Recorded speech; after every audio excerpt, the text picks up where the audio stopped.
My own view is in the future, insurance will become like an electricity bill. At the end of the month, you will get it based on your usage. Because today, with telematics, you can track your driving data. Yep. With the wearables, I can track your health data. With connected homes, I can track your home data. So why should I charge you upfront? Hello and welcome to FS Brew. FS Brew is the region's first podcast focusing on all things insurance and insurtech here in the UAE and the wider Middle East. I'm Vidya. I'm the founder of Forward, a startup that works with insurance companies to accelerate their go-to-market strategies and the digital marketing and digital transformation initiatives. Hi, I'm Ranjit Philip. I consult with startups in the 0 to 1 stage, work with them in various aspects from strategy to go to market. And today we are very fortunate to be talking to Rohit Nambiar, who is the group CEO of Tune Protect. It's a wide ranging conversation starting from his career to some of the interesting projects that he has handled and about their future plans. So listen in and enjoy. Welcome to FS Brew. In this episode, we are speaking with Rohit Nambiar. Rohit is the group CEO of Tune Protect and based in Malaysia. Tune Protect is a lifestyle insurer that aims to simplify the experience of its customers through its best in class products and tech to complement the customer's lifestyle. And is present in Malaysia, Thailand, and Japan. Is that correct, Rohit? No, Malaysia, Thailand, we have a reinsurance business and we are also present in Middle East through our tech facilitator in Dubai. Perfect, perfect. That's something we wanted to find out. And Rohit, you joined the group in 2020. Prior to that, you held multiple leadership roles within the APAC region. And the last one was the CEO of life insurance at AXA Affinity Insurance. Welcome to the podcast. It's brilliant to have you. You're our first overseas guest of the year. Thank you, That's Ram. perfect. Okay, so this is a question that we kind of start off by asking all our guests. How did you get into this exciting space of insurance? And can you also tell us a little bit about Tune Protect and your role? How did I get into insurance is a bit of a story, right? Like most people, I don't think I set out to join insurance. I think very few people, maybe actuaries, look to join insurance. I also had this taboo that insurance is boring. You ask most Gen Z today, they would tell you insurance is a boring profession, but they don't know much about it. And I'm happy to talk about it because it's an interesting topic. So I wanted to be in advertising, did my B school, and I realized, oh, advertising and me are far away. It's not going to happen after my internship. Then I decided I need to be in research and then ended up getting an offer from a company, AXA. I kept looking on Google on what AXA means, only to realize that AXA actually never has a full form.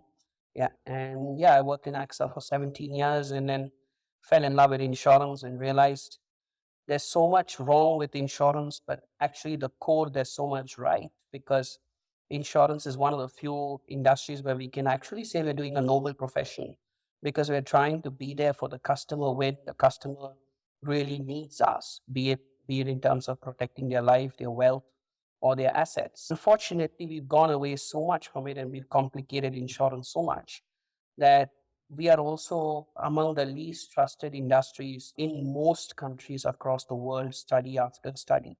Healthcare and insurance are the least trusted industries, which probably is the point that keeps me awake every day because it excites me to see how I can make insurance more simple and exciting and endearing. On your second part on how did I end up at Tune Protect, with Tune Protect, it gave me a very different opportunity because I always wanted to dibble and dabble with the startup world, but Tune is neither a startup nor an established company like AXA. It's there for about 10 years. There was this great potential. It's well capitalized, but they wanted to behave like a startup. So it was kind of interesting that, I don't need to look for where the next capital is coming from, but the same excitement of a startup is there at Tune. It's the best of both the worlds in that sense. In a way, yeah. But it has its own challenges, of course. But Sure. Since we're on the topic of Tune Protect itself, can you talk to us a little more about the whole business model of Tune Protect in the different countries you mentioned that you have, and how does the role of partnerships play an important role for Tune Protect? We understand you have a great partnership with AirAsia as well. Do you see this as a playbook for future products as well? so let me give you a little bit of an update on who Tune Protect is. Tune Protect is a listed insurer in Malaysia. We have businesses, we have an insurance business in Malaysia and Thailand. We have a reinsurance business, which today operates in 60 over countries because we partner with different insurance partners in different countries.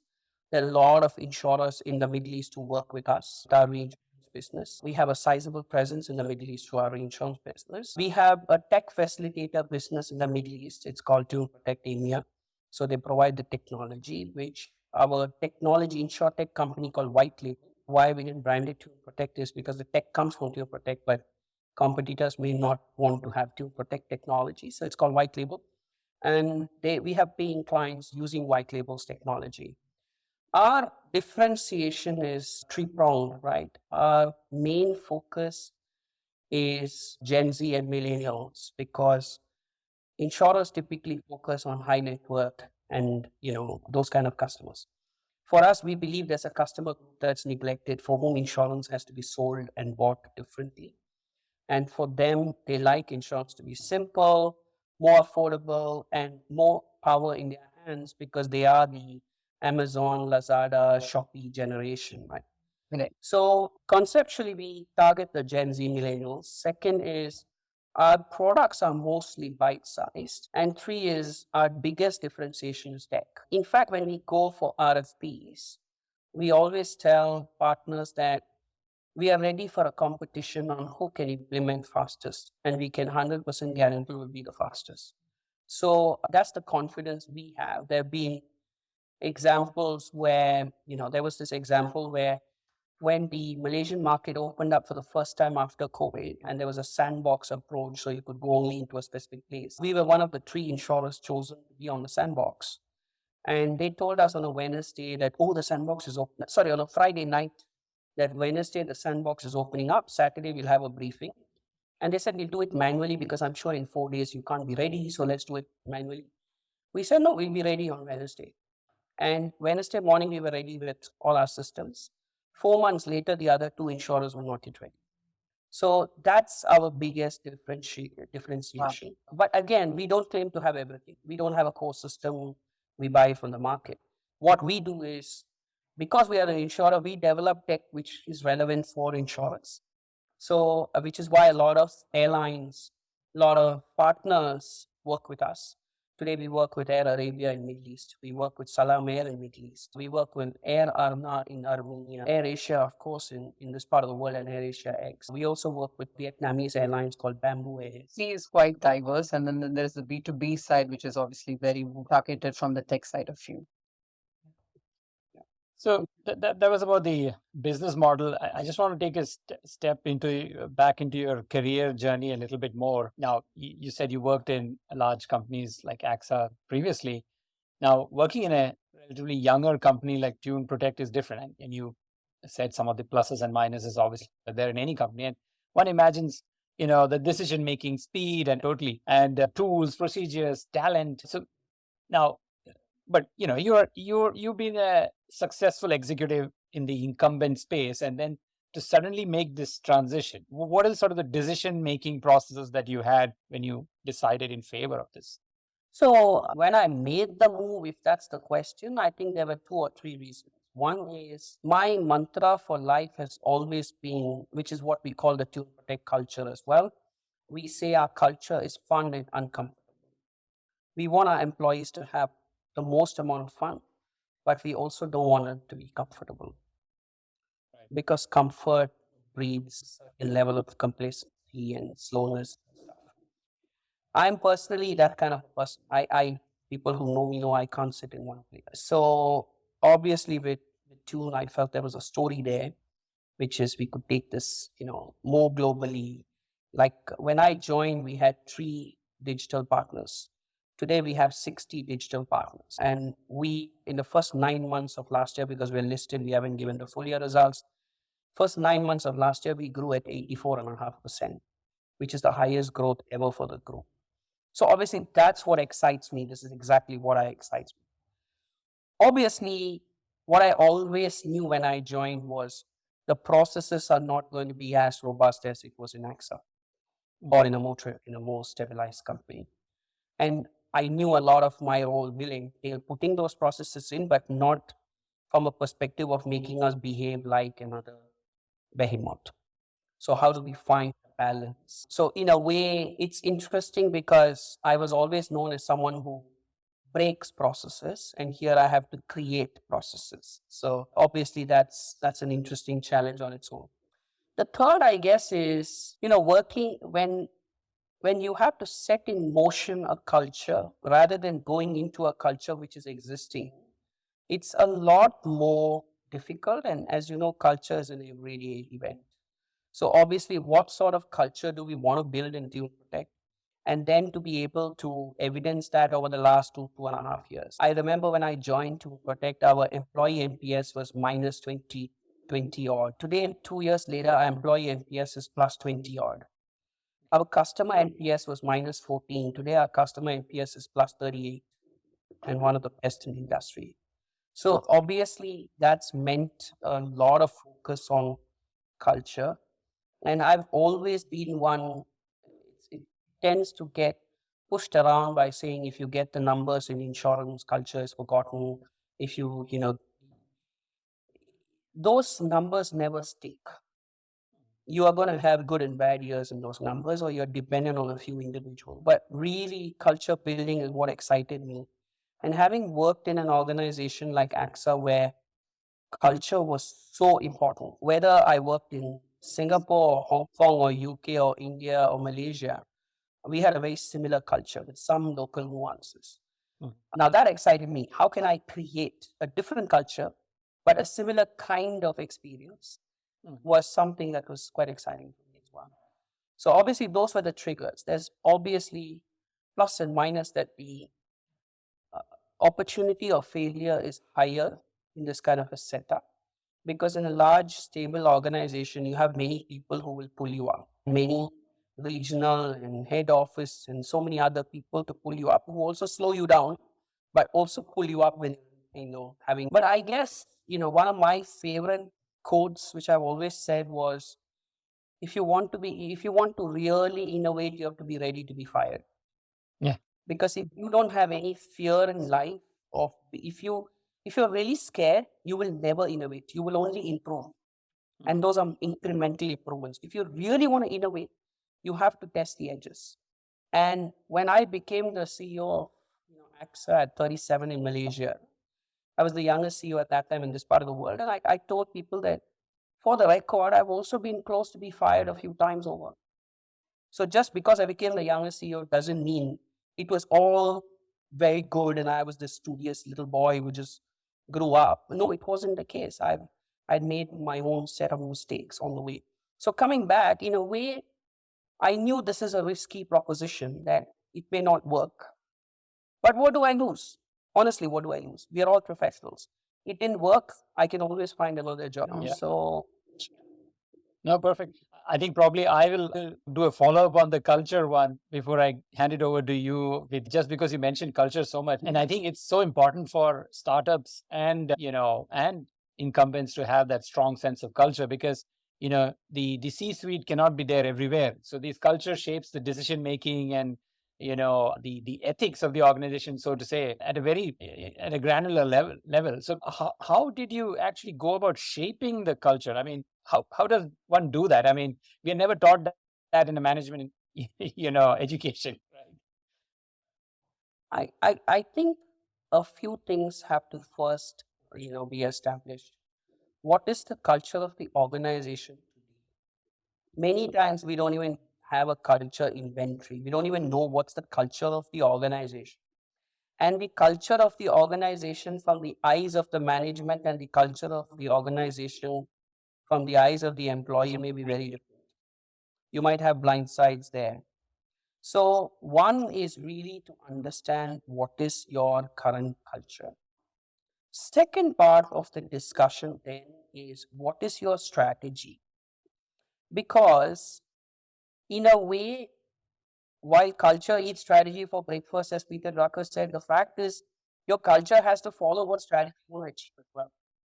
If we want to focus on Gen Z and millennial, which is our strategy, then our culture has to be, how do we have more Gen Z and millennials in our organization? So what is the culture that they want? The culture they want is flexible working hours. The culture they want is complete flexibility. The culture they want is very different. So again, we have to understand based on the strategy, what is the culture that you want to create. So if you look at our values, we have 4 values. The first is make it simple. Why is make it simple? Because I told you precisely at the beginning, my whole objective of being in insurance is I feel we are the most complex industry. So our job in this company every day we want to value. If you join Tune Protect, is make it simple. The second part is be customer obsessed. I always tell people there's a simple food chain which all of us have forgotten. The food chain is there's a customer who buys a product because of which there is either a frontline sales staff or a frontline customer service executive. Because that's there, they need a manager. Because that manager is there, they need an excom. Because there's an excom, we need a board. Because there's a board, you have, a regulator and so on and so forth. The bottom line is all of us exist because there's one customer who's willing to pay for this proposition to start with. Unfortunately, we've forgotten that. Along the way, we think about which model gives me the most profitability, which product gives the most commission to my agents. That's the thought process that we go through. And which is why a lot of our focus is around customer obsession. I always say there's only one customer, the one who pays for the product.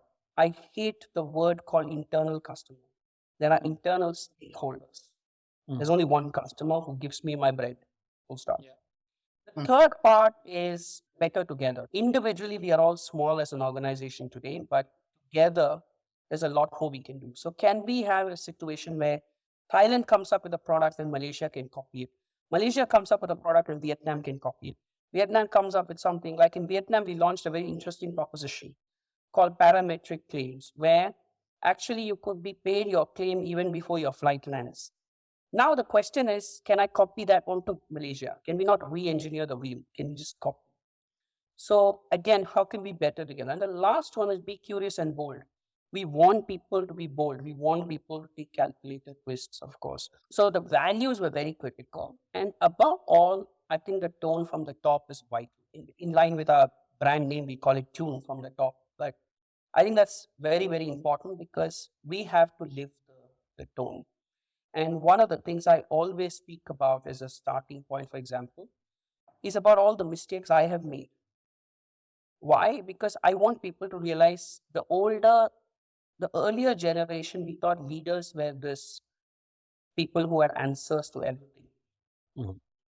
Today, most leaders will tell you, we actually don't have answers to most things. We just know how to bring people together. Yeah. So that vulnerability is quite important. Great stuff. I'm sure our listeners and the aspiring leaders can really learn a lot from what you just said. Stepping into the whole business side of things as well. You spoke about how you scaled Tune Protect to have 60 plus partners. Now, clearly, you want to be a lead embedded, or you already are a lead embedded insurance player. Now, how is this a prime strategy in the regions that you're operating? Tell us a little bit about the whole market dynamics that drives this. And how is this different from the traditional affinity that we all are familiar with? Is this a case of distribution efficiency, cost efficiency? Good to know your thoughts on. So I think there's two kinds of partnerships, right? There's always partnerships which we call offline partners. Offline partners are your agents, your brokers who come and meet you, and the traditional bank assurance models where there's a salesperson selling. We have that too in some markets because we can digitalize it, offer it. But obviously, our products are bite sized. We don't sell the most comprehensive insurance in town because that's not our space. We Right. sell the most affordable one, we sell the most optimal one. So, obviously, our products are more digitally distributed kind of products. Right. The second one, so I think offline model, yes, but it's more simpler products. The second one is when we work with affinity partners, a lot of our focus is on customer experience. The traditional mindset was to say, I want to control the customer, so the partner should send the customer over to my side. I will tell them that's actually wrong because the customer today has an affinity with a telco or with a healthcare player or with a travel or with an airline or whoever it is. he or she wants to buy product there. He or she doesn't want to come to my side. Yeah. So why should I make them come somewhere else? And the second thing is the customer experience gets broken because you will tell me, oh, I send you 1,000 customers from my side, the airline will say. Then I will say, oh, but only five. What happened? Oh, from point A to point B, from 1,000, 600 dropped. Then from 600, 200 drop. From 200, 100 drop. It's your bounce rate. Your landing page is not okay. Let's change the UI UX. You're going to have this debate. The bottom line is the minute you ask customer to go through this click, click, click, he or she has more time to, get irritated and get out. Yeah. So for us, we always say, if the affinity is with partner A, you stay there. You don't need to come to my site. Subject to, of course, regulations. Some regulations require you to go to a broking site and buy. There are different countries with different regulations. The third is, of course, you can buy directly from my mobile app or from my website in countries where I have the license. In countries where I don't have the license, my partners sell it and then they reinsure back into me. For us, we have in the group a very interesting 3-3-3 philosophy, which we follow everywhere we go. With Tune Protect, you can buy with us in 3 minutes. We will service you in 3 hours on a working day, and we will settle your claims in 3 days. Today, 95% of the claims in the group is settled within 3 days. So for us, that is the single most important customer differentiator. So when we look at these partners, we look at, do we have that shared value? That's why I always tell partners when they tell me, let's sign a 5-year, pay me 20 million, pay me 30 million. I always say, you know what, after a few months, you might hate me and I might hate you and we might want to see how to get out of this contract. Yeah. I'd rather work with you. Let's do it for 6 months. Let's see whether this works before we even discuss.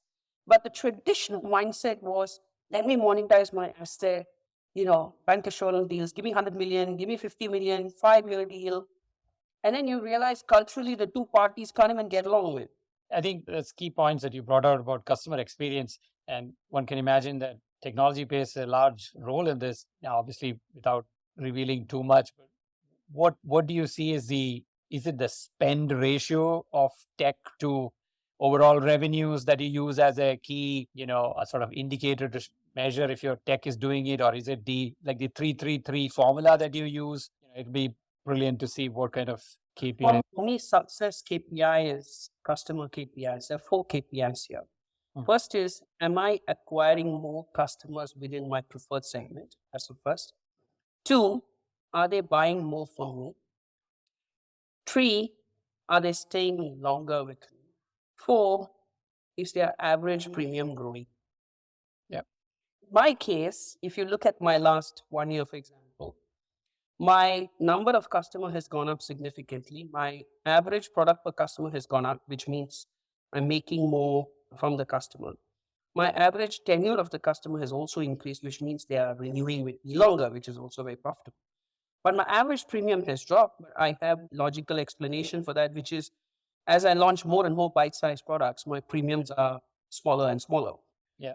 So for me, that's what I look at, because at the end of the day, this is what is going to flow through. Because traditionally, as insurance, we've gone too many times behind GW, APE, earnings, etc. When earnings is never directly linked to one variable, there are many variables that flow through. Premium also is never linked to one initiative.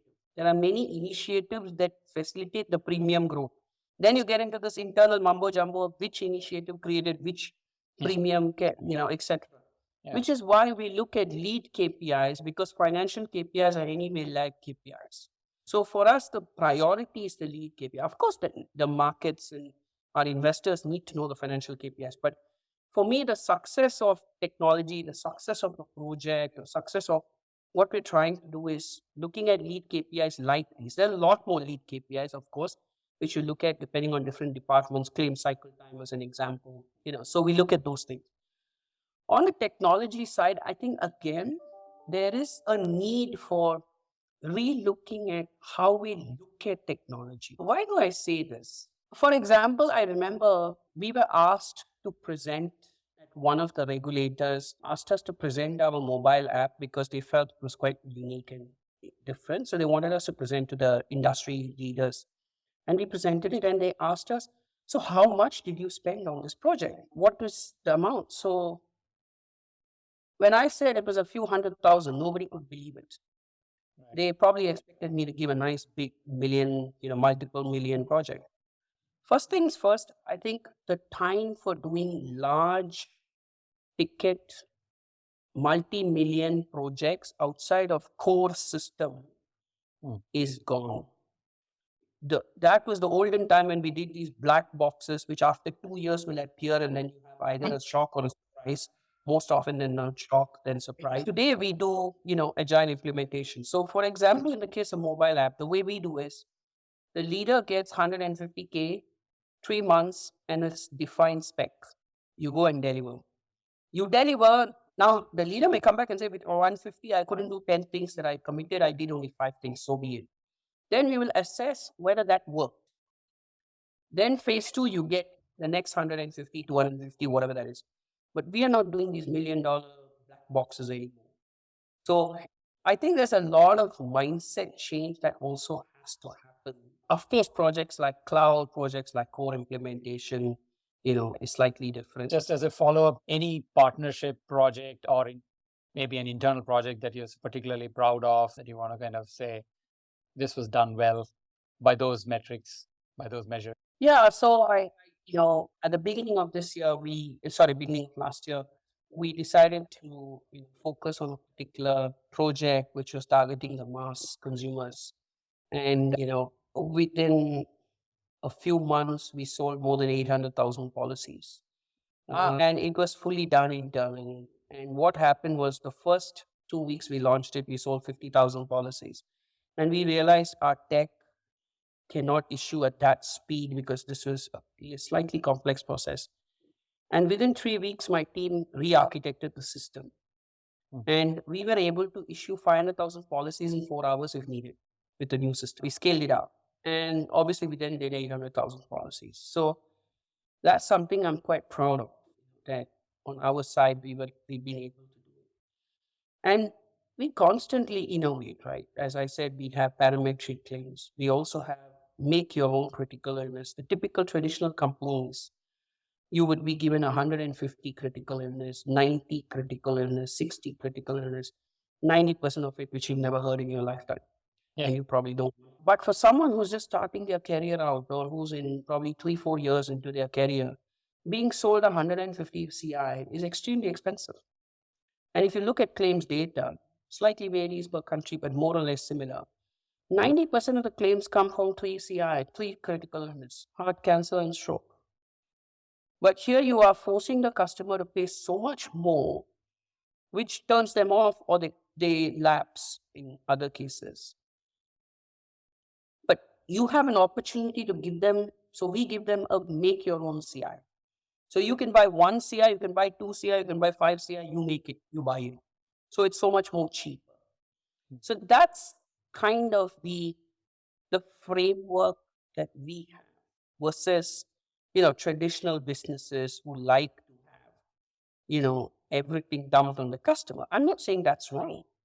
A comprehensive solution makes complete sense if you can economically afford it. Yeah. But if you cannot, you might rather at least have something than have nothing. Out of interest, was it the CI that you sold 800,000 of ultimately? Sorry? Out of interest, is it the CI, critical illness product, that you sold? No, it was a particular type of PA policy that sold 800,000 policies. Okay. And just really stepping into, the whole thought process, the whole mindset that you spoke about. You also spoke about quite nicely about the whole vulnerability aspect of a leader, which actually attracts a lot of talent. Now, tell us an example of a strategic initiative, either from your current, role or from a previous roles that you have undertaken. Anything, any project that you have done that did not go as planned, and what are the lessons that you learned from it? It'll be very interesting for new leaders to learn from. There's many things that don't go well. Just last year, we launched this particular health products up in Malaysia, which we all felt is going to be a very interesting product. And definitely I felt it for one. And we decided to put some marketing dollars on it. And we launched it with a proper press conference and event and so on and so forth. And 7 or 8 months later, we sold 31 policies. And out of those 31 policies, probably half of it was our own employees. So why didn't it work? Very simple. We wanted to sell to a zillennial base, but we did not have a monthly premium option. Someone who earns, say, 5,000 ringgit a month, if you tell them to pay 600 ringgit a month, they're not paying you. But if you tell them pay 50 ringgit a month, it's a different equation. Now, hindsight is always beautiful, and all of us were like, why didn't we think about this? But we didn't think about this. As simple as that. So the product, the marketing dollars, everything went.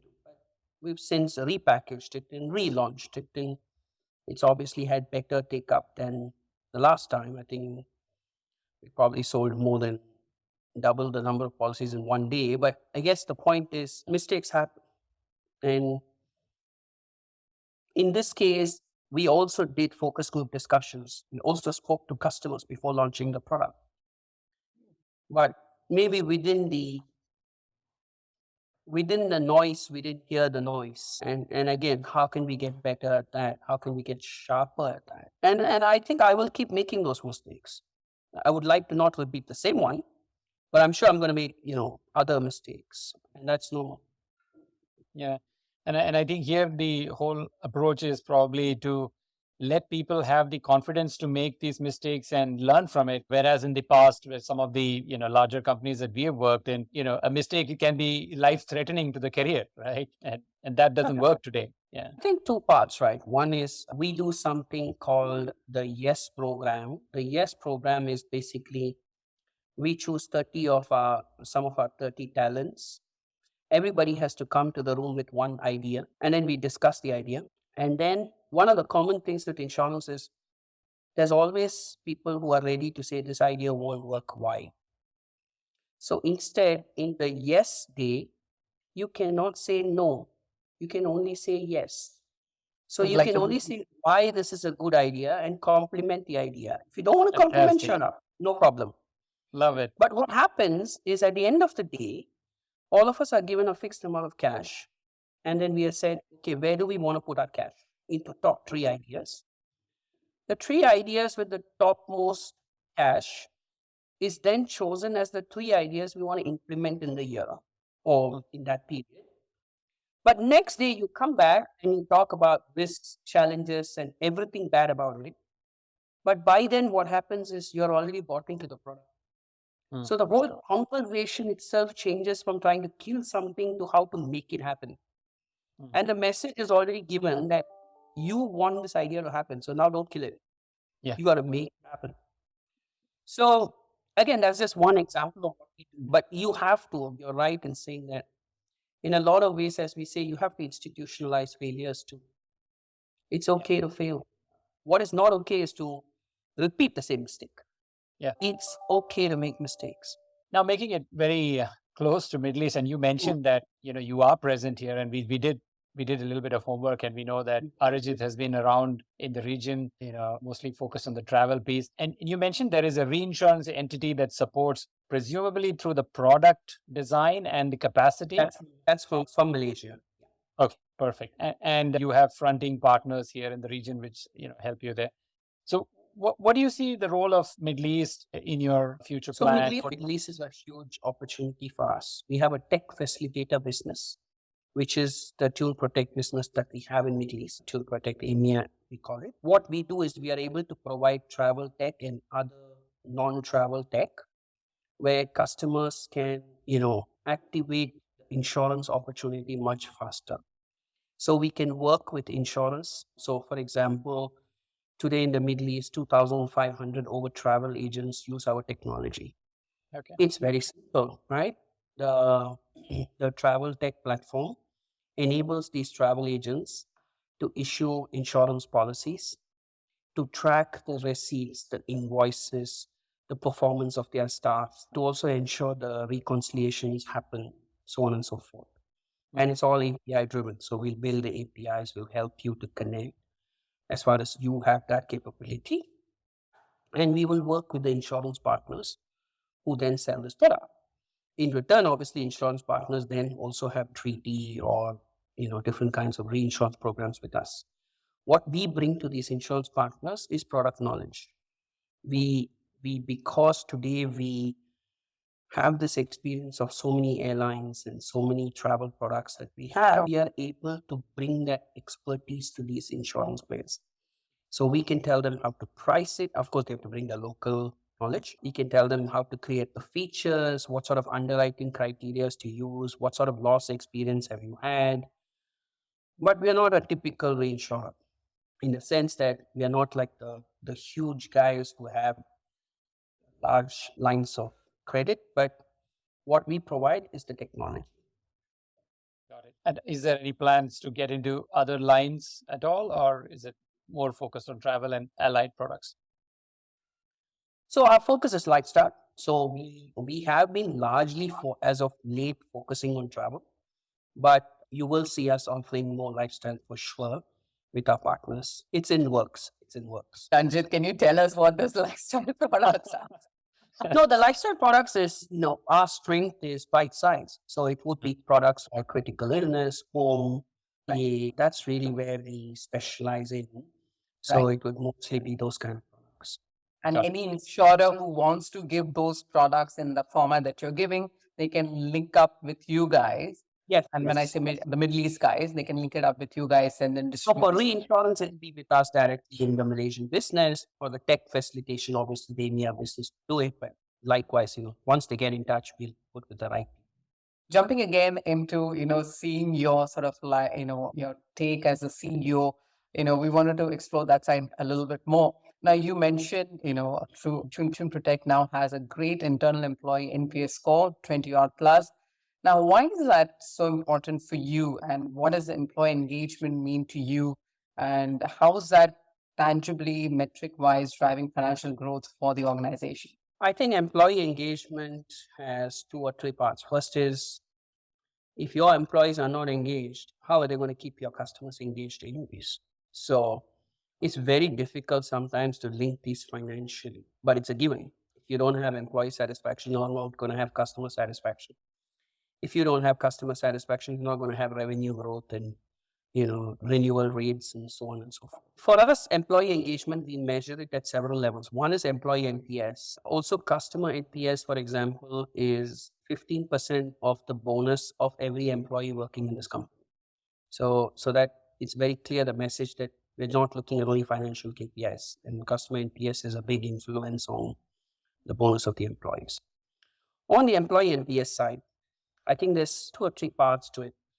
One is we look at things like what is the employee NPS by age, by tenure of service, by gender and various other components, because there's always inherent biases in an organization, inherent different experiences in an organization, and that's something we want to see how we can improve that. The second part is we look at employee engagement from how is that playing itself out in terms of attrition, in terms of our ability to attract people, in terms of speed of, hiring or attracting people. Third part is it is very difficult to compete on salaries. There's always someone who can pay higher. There's always someone. I always tell people if salary is the only debate, Tune for Tech is never going to be your place to work in. Yes, we need to have the level required, competitive salaries, no question about it. But there's always going to be someone who can pay more. There's always a cowboy out there. There's always someone more desperate. But why would someone stay in the company longer? Because of that engagement, that loyalty, that affinity they had. I stayed in my previous organization for 17 years. It was not because of a lack of opportunity. It was because of the investment they made in to help me develop, to help me grow, exposure, etc. So that's something we do a lot. A lot of our recent internal promotions have come from within. CFO of our Thailand business was heading up strategy in Malaysia. The new life business that we've just started, the CEO came from within. The new chief operating officer of a Malaysian business was from within. So I think a lot of that is also because then we have people who understand our own culture who are moving around. So it makes it a lot more easier. You know, at some point, somebody from Middle East will also get to work here, and vice versa. Someone from here is going to work there. Now going from talent to sort of big choices in the market, we recently had an episode with Andy Ann of Yas Insurance, who is pretty much targeting millennials and Gen Z. Now, when you look at Southeast Asia, there is this low insurance penetration. On the other hand, it's a very young population. What are the sort of choices that you make when you want to grow? Is it go young or go deep, or is it a mix of both? I think the choices always are made by where do we see the biggest market pool and profit pool? One. Two, where do we see we can differentiate ourselves the most? Where is our competitive advantage? Three, where do we see the greater success potential? Nobody's guaranteed of success. Keeping these in mind in terms of market pool and profit pool, our competitive advantage and success, where do we see the highest success? And for us, Gen Z and millennial, because we are digital first, we are extremely, nimble. We believe we think like them. Our products are simple. Our products are made for them. We don't have the balance sheets that the bigger boys have. We don't have the traditional sales force that the bigger boys have. We don't have a large banker partnership that gives us access to 20 million customers. So obviously our competitive advantage is, speed of execution, digital disruption, simpler products, modular products, affordable products, and so on and so forth. So obviously then we choose segments which make more sense for us. As an example, travel insurance, definitely the margins are quite good. And obviously it plays well to our this thing because, our founding, some of our founding investors are airlines. So obviously there's a lot of experience there to learn from, which we can then take to other markets. We're going to go extremely personal here. You've often posted about, mental health and physical fitness. Now, what does health mean to you, and how do you ensure you focus on health given that, I'm sure it's a supremely hectic lifestyle that you've got? So I, of course, the last 1 week I've been having this sore throat and not as regular as I want to be, but I work out 5 days a week, Monday to Thursday and Saturdays. I don't miss it. And most often than not, I remind people actually it's not about the physical fitness. Of course, physical fitness is important. What's inside is very important than what's outside. But for me, the reason I needed it was when I hit the gym that 45 minutes or 1 hour when I'm lifting weights, I don't remember anything. And that's the one place, personally thinking, I always tell, I think my biggest strength is I have zero ego. But gym is one place when I have this ego. When I see someone lifting, I ego lift and break something. That's a different point. My wife doesn't like it. I keep doing something all the time. In fact, my communication team always reminds me the day they have a press conference saying, can you go easy in the gym today? Because there have been a couple of times, come with, something broken. But anyway, on a more serious note, I think that's where I let all that stress out. I get the happy high, if I may say so. And for me, that's very, very important. The second part of health is, I think as you grow up the ladder, one thing I always tell people, while people talk about work-life balance and stuff, as after a certain point, you can't complain about not having work-life balance because that's a choice you made. Yeah. I never complain about work-life balance because it's a choice I made. Sometimes my team tells me, oh, you non-stop traveling, don't you? I'm like, how can I complain? It's a choice I made. I had a choice not to become a CEO. I know people who are very close to me who chose not to be a CEO because they're very clear that they don't want the certain stress that comes with it. So I think one is also being aware and content with, what you have taken on. There's a lot of beauty of what you have. You are empowered. You have a lot of responsibility. You're visible. But along with it comes its own challenges. You may not have the work-life balance you had earlier. You may be more visible, which is both positive and negative. And I think that's very important to know. Now you have a choice not to have this lifestyle as well. And the third part, I think, is also about finding that balance on where do you want to spend your non-work time? Some CEOs golf. For me, my non-work time is my kids. And I'm very clear, I don't give my weekends to anyone. Days, I don't give it to anyone either. My weekdays, I don't see my kids, full stop. But my weekends, I don't give it to anyone. And for me, that's probably what I call. So now a little bit of sort of futurescaping, crystal ball gazing, what you will. Looking ahead in the next, let's say, 5 to 10 years, how do you see insurance and insurtech developing in Asia? What are sort of the key trends or technologies or socioeconomic parameters that you're watching and hoping to capitalize on? I think there's few parts to this. The first one is I think the way insurance is sold has to fundamentally change, and it has to change even more. You speak to Gen Z, they don't like the word insurance for the record. Right. If you do a research, they'll tell you they don't even like being told that they're buying insurance. So uncool. Yeah. So now you go and tell them, oh, if something happens to you, they're like, nothing is happening. Why are you selling insurance to me? Yeah. But we need to talk a different language to them. For them, what matters is, hey, if my phone falls down, that's my biggest expense. And that's the most important thing in my life right now. Yeah. Device protection is important. And then if you travel and you get stuck, okay, that's important. So the needs change. If you go and try to sell them a critical illness or a life protection, very, very few of them really care.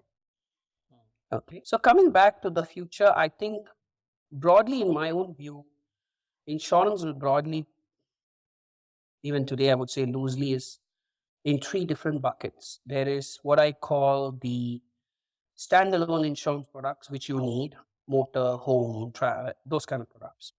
Then you have what's called the embedded insurance products, products like travel, gadget protection, e-wallet insurance. These are products, product warranties, which are such an important product in today's world. What if my mobile phone stops working? What if my hair dryer stops working? These are things people are more concerned about than the traditional products. These products are mostly sold embedded, frictionless, because you can't tell the customer after buying that I want to sell you this product. It has to be bundled or it has to be sold with the core products. And invariably, your attachment rates tend to be quite high. Yep. As an example, we have consignment insurance. Very simple. You buy products on many of your e-commerce sites in some of the countries. Either the product doesn't reach you or the product is damaged, we cover it.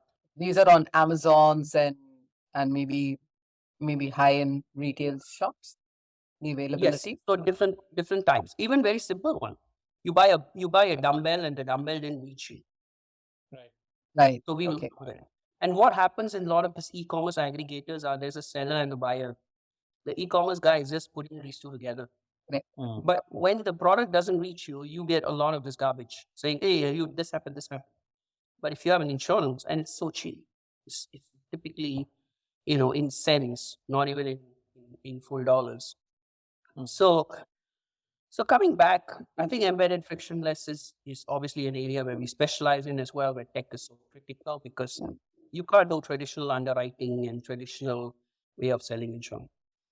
And then there will be advice-based insurance, which will always be relevant.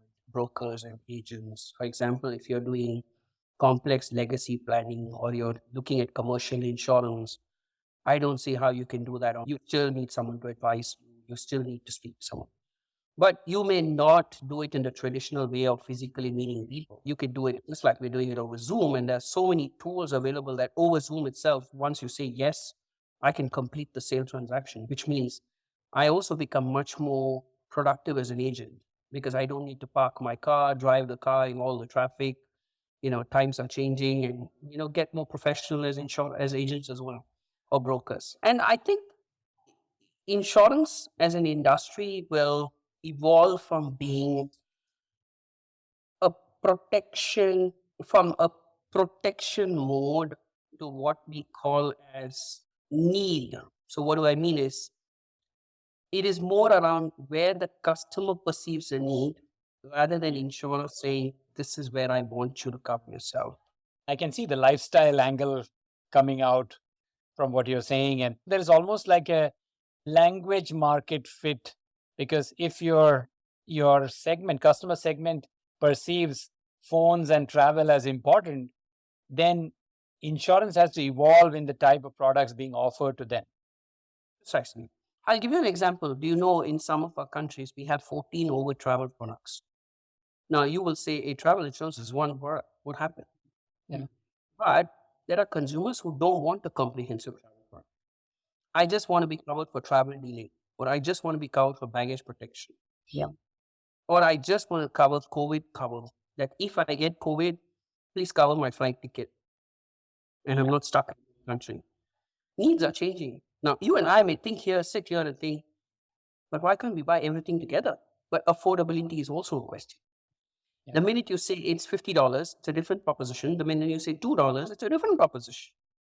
My own view is in the future, insurance will become like an electricity bill. At the end of the month, you will get it based on your usage. Because today, with telematics, you can track your driving data. Yeah. With the wearables, I can track your health data. With connected homes, I can track your home data. So why should I charge you upfront? Maybe I will charge you a retainer every month or a basic premium. And on top of that, on how well you've driven your car, you get a premium. On how well you've taken care of your health, you get a premium. How many times you've traveled, your GPS data will give me that data. And I think at some point, it's all being done individually. Telematics is already there in many countries. Wearable health is already there in many countries. Connected home is already there. GPS travel is already there. But at some point, all of this will come together. And as consumers, we don't probably need to pay insurance upfront, which might be the time when we break that basic mistrust issue. Because the basic mistrust with the insurance starts with the fact that we are one of the fewest businesses where we are paying for a service that we may or may not get in a lifetime.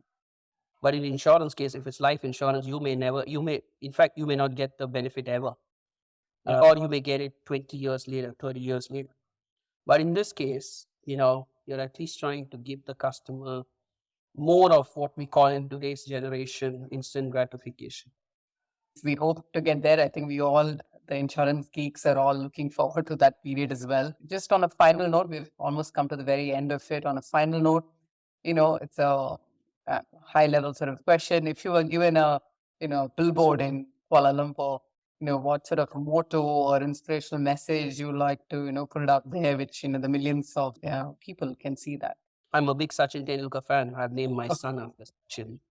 Okay. But it's not just because of that, but I think there's one quote of Sachin which I love a lot, which is dream on, because dreams do come true, and never take shortcuts. And I do believe there's so many dreams that have come true. In my case, and also around the world, it all starts with a dream. If you don't dream, you're not going to get anywhere.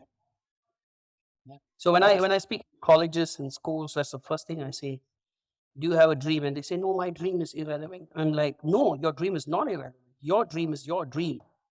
Dream, It's a different thing, all the management jumble. You have to follow the dreams with goals, and then follow to all that comes later. But to start with dreaming, that's where it all starts.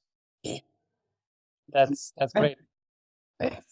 Thank you very much for being here at FS Brew. We totally enjoyed the conversation. We absolutely felt the energy. We wish you the best. And we hope to see Tune Protect here.